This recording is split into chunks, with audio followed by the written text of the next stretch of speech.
Hujambo na karibu katika makala ya yaliyojiri NTC, makala ambayo inakuletea taarifa, uchambuzi na matukio mbalimbali yaliyojiri katika conference ya Kaskazini Mashariki mwa Tanzania. Ninayekuletea makala hii ni mimi Joseph Emmanuel, na miongoni mwa matukio tutakayoangazia katika makala hii ni pamoja na makamu mwenyekiti wa kanisa la Waadventista wa Sabato ulimwenguni Mchungaji Geoffrey Mbwana ametoa wito kwa shule ya sekondari Chome kutunza na kuendeleza miradi iliyoanzishwa na taasisi ya My Father's Mission, ikiwemo mradi wa maji.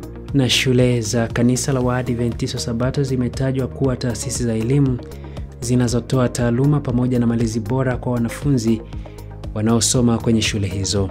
Hayo na mengine mengi tutayangazia katika makala hii ya yaliyojiri NTC juma hili.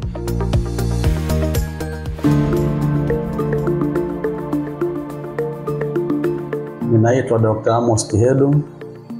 Ninasimamia idara ya afya na kiasi katika conference ya Kanda ya Kaskazini Mashariki mwa Tanzania.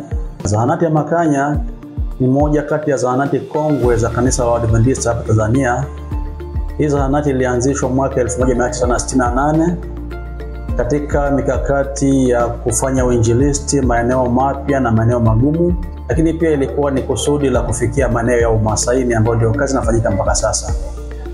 Zahanati ya Makanya ni moja kati ya zahanati ambazo zimeteuliwa na idara ya Afya Union katika mpango mkakati wa kupandisha hadhi baadhi ya vituo na kufika katika hadhi ya vituo vya afya na hatimaye kufikia hadhi ya hospitali. Na katika conference yetu zahanati ya Makanya ndiyo ambayo tunaweka nguvu na msukumo mkubwa ili kuweza kuipandisha hadhi. Katika changizo hilo tunalenga kuchangia vifaa kama ultrasound machine, chemistry analyzer machine, hematology analyzer machine, dental chair, lakini pia urine analyzer machine, ambavyo vyote hivyo vitagharimu takriban milioni 37 na laki tatu. Unaweza kushiriki mbaraka huu kupitia NMB account nambari 405023000177. Jina ni SJ Makanya Dispensary. Au unaweza kushiriki kupitia lipa namba yetu nambari 54914948. Jina ni Northeast Tanzania Conference of Westgate Church. Tunaomba washiriki katika conference zima tarehe 22 mwezi wa 3 kama ambavyo imetangazwa. Tuungane pamoja kutoa mchango, sadaka zetu ili kuweza kupata fedha hizo, kuweza kufikia malengo, tupate vifaa hivyo. Kumbuka kituo hiki ni moja kati ya vituo ambavyo tunatumia kama vituo vya uinjilisti kwa njia ya umissionari wa matibabu. Mungu akubariki sana unapojitoa na kunia makubwa kwa ajili ya kusapoti kazi hii, maana huu ni mkono wa kuume wa Injili.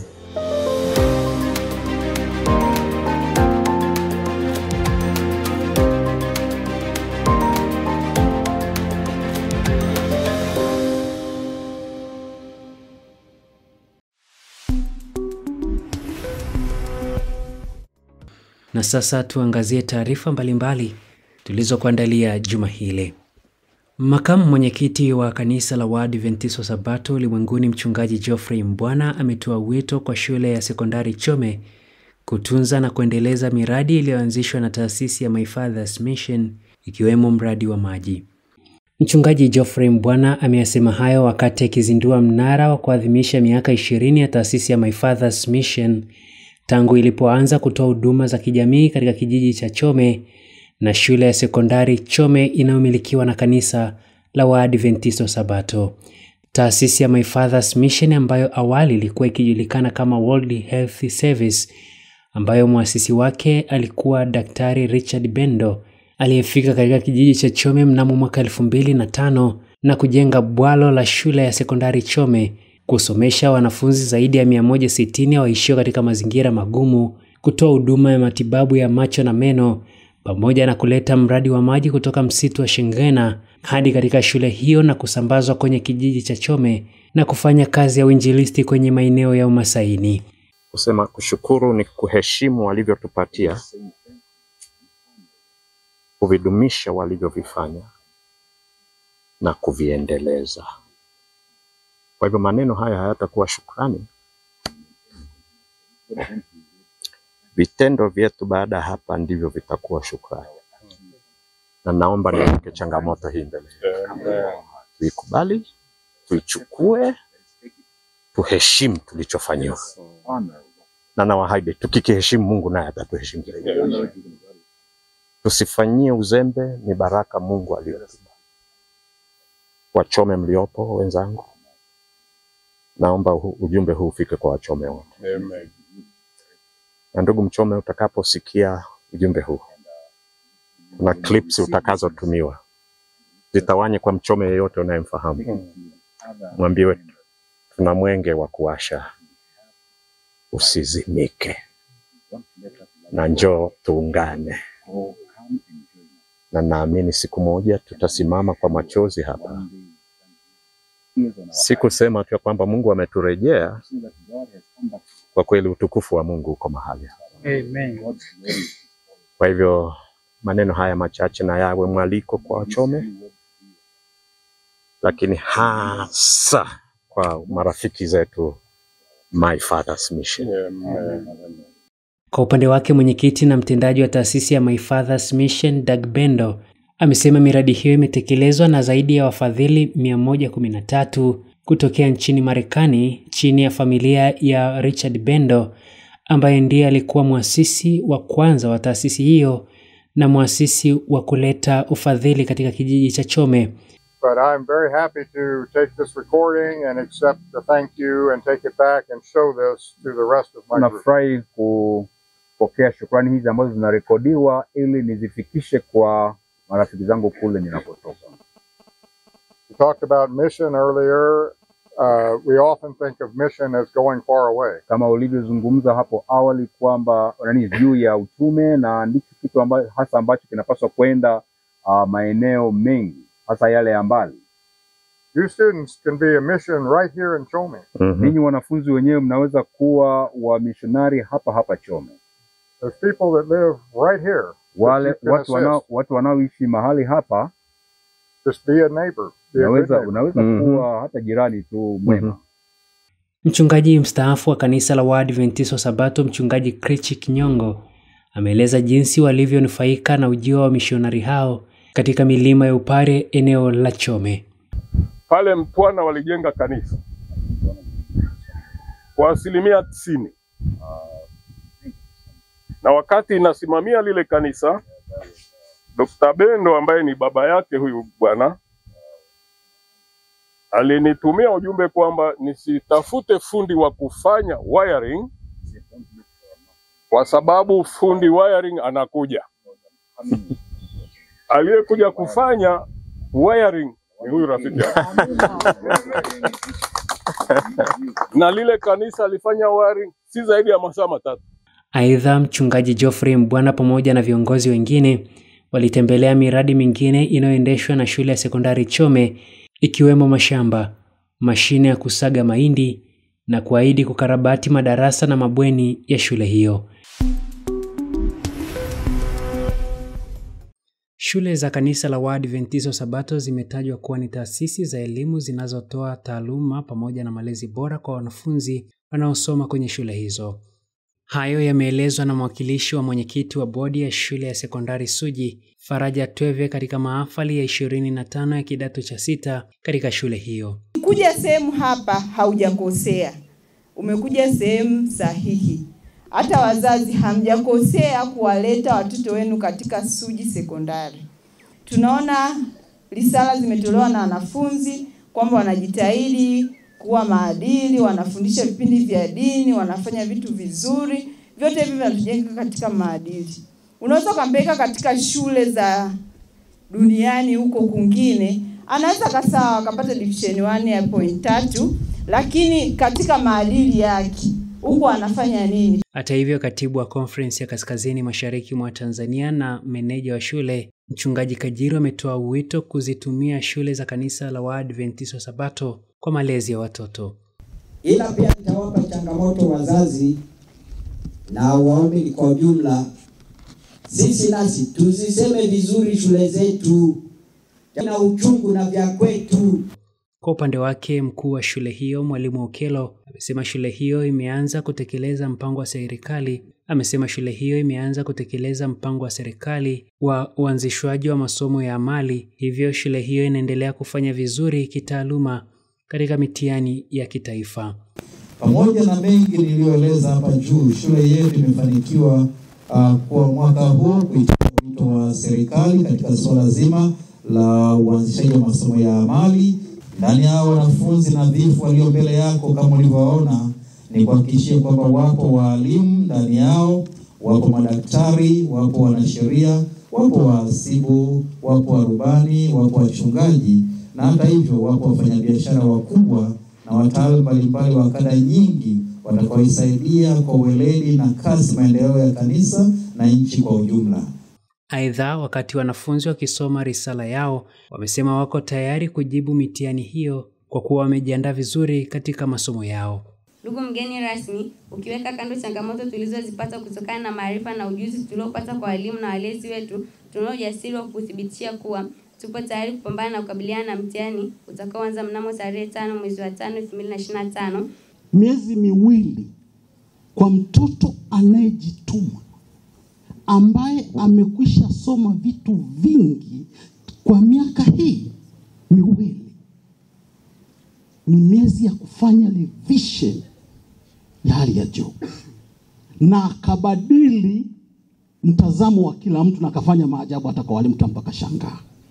Mitihani ya kitaifa ya kidato cha 6 mwaka 2025 inatarajiwa kuanza tarehe 5 Mei hadi tarehe 15 Mei mwaka 2025. Na tuangazie taarifa nyingine kutokea hapa Same. Wawakilishi mbalimbali kutoka makanisa ya Waadventista Sabato Conference ya NTC wamefika kwenye mradi wa ujenzi wa ofisi hizo kuona vyumba walivyopewa kama kanisa kumalizia ujenzi wa ofisi hizo. Mkurugenzi wa idara ya huduma za uwakili, amana na majengo katika NTC, Mchungaji Solomon Yohana, aliwatembeza kwenye jengo hilo wawakilishi hao kutoka kanisa la Waadventista Sabato mtaa wa Makanya. Hata hivyo, meneja wa miradi NTC alimpitisha katika vyumba hivyo mwakilishi wa kanisa la Waadventista Sabato Donge mkoani Tanga. Nimekuja kwenu nikiwashukuru sana kwa kazi kubwa ambayo imeshafanyika, kazi ya ujenzi wa ofisi, na hapa sasa tuko katika hatua ya finishing, na kama ambavyo tumetuma magoli huko makanisani ya kila mtaa na chumba chake na eneo lake la kumalizia kazi. Ningependa kutoa wito na kuwashukuru wale ambao wameanza kuyafanyia kazi kwa mitaa ambayo tumeipokea hapa, wakija kwa ajili ya kuangalia maeneo yao ya kazi, lakini pia kuona namna gani wanaweza kulifanya jambo hili lifanikiwe kwa wakati. Ningependa pia kuwapatia taarifa ya kwamba tutakuwa hapa kuanzia tarehe 15. Tumegawa finishing hii katika awamu kubwa 3. Awamu ya kwanza ni kufanya skimming ya jengo, na itaanza tarehe 1, imeanza tarehe 1 mwezi huu wa 3 mpaka tarehe 15. Hizi wiki mbili tumezitoa kwa ajili ya skimming. Kwa hiyo fundi atakuwa hapa site kuanzia tarehe 16 na kuendelea. Na hivyo niwatie moyo mitaa yote ambayo inashughulika na finishing, kukusanya fedha pamoja na mahitaji mbalimbali kama ambavyo tumeyatuma, ili ya kwamba hiyo tarehe 16 fundi atakapokuwa hapa site aweze kuifanya hiyo kazi kwa uzuri na kwa ubora. Tumeona ni muhimu kuwa na fundi mmoja ili kuendelea kulinda ile standard ya ujenzi, lakini pia ile standard ya uzuri wa kile tunachotamani kukipata. Lakini baada ya awamu hiyo ya skimming tutakuwa na awamu ya pili, awamu ya milango, awamu ya rangi pamoja na kumalizia umeme kwa maeneo ambayo yamebakia.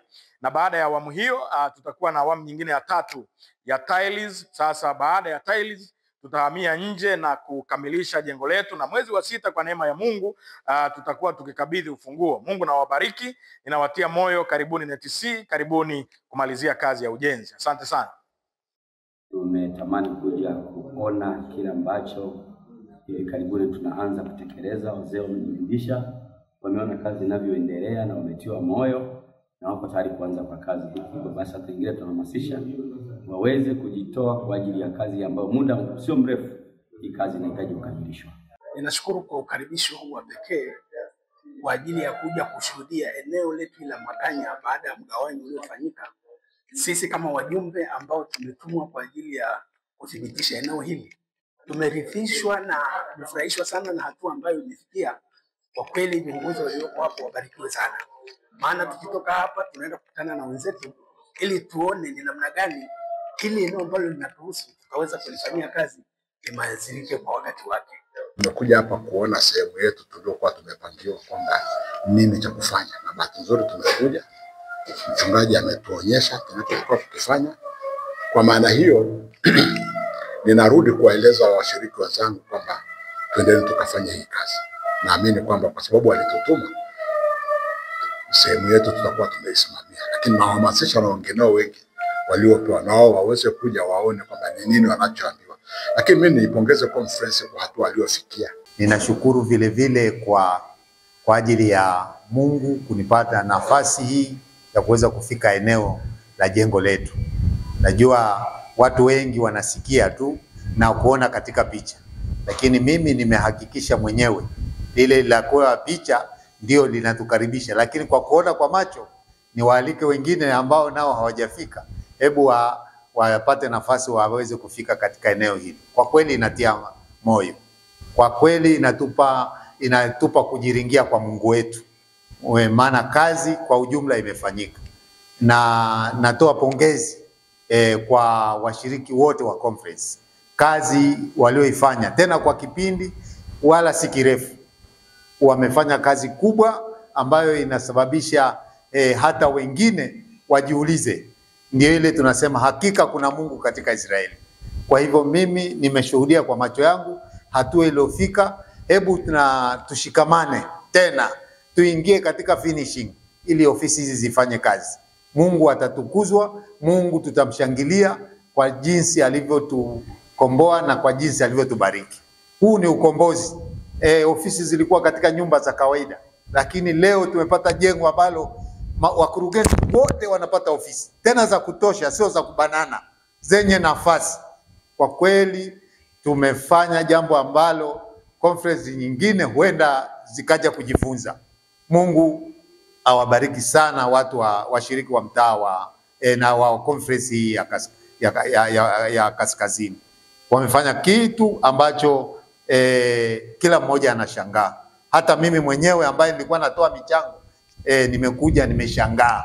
Kwa kweli usimamizi umekuwa mzuri, usimamizi wa fedha hauna wasiwasi, na tuzidi kuwaombea wachungaji wetu waendelee kutusimamia vizuri ili tufike ule mwisho ambao tutakuja kufungua tukiwa na shangwe kuu na kumshukuru Mungu kwa vifijo na nderemo, maana Mungu wetu ametenda. Nishukuru sana na nihamasishe kwa ajili ya ule mkutano wa kuhamasisha utakaofanyika tena namna ya kuchangia, na mtindo huu aliogawanya kwa mitaa katika conference umekuwa ni mtindo ambao utatusaidia kusonga mbele kwa haraka zaidi, na imani ya kwamba kwa kipindi kifupi ofisi hizi zitafanya kazi. Mungu abariki kazi hii na Mungu atubariki sote, afungue milango ili tukazidi kupambana na kumaliza hii kitu, tukamtukuze Mungu. Tunapohitimisha makala hii ya yaliyojiri NTC juma hili, tuendelee kusalia katika mradi wa jengo la ofisi za Conference ya Kaskazini Mashariki mwa Tanzania. Makamu mwenyekiti wa kanisa la Waadventista Sabato ulimwenguni Mchungaji Geoffrey Mbwana ametembelea mradi wa ujenzi wa ofisi za NTC. Mchungaji Mbwana amesema jengo hilo linatangaza mambo makuu ya Mungu kwa kuwa jengo hilo litatumika kwa kazi yake. Hata hivyo, Mchungaji Mbwana amekuwa na desturi ya kutembelea mradi huo pale anapofika katika ofisi za NTC. Taarifa hii inatufikisha tamati mwa makala hii ya yaliyojiri NTC juma hili. Kwa niaba ya wote waliofanikisha matangazo haya, mimi ni Joseph Emmanuel. Unaweza kutembelea mitandao yetu ya kijamii Facebook, Instagram na YouTube kwa jina la North East Tanzania Conference ili kupata taarifa mbalimbali. Asante na nikualike katika makala nyingine ya yaliyojiri NTC juma lijalo.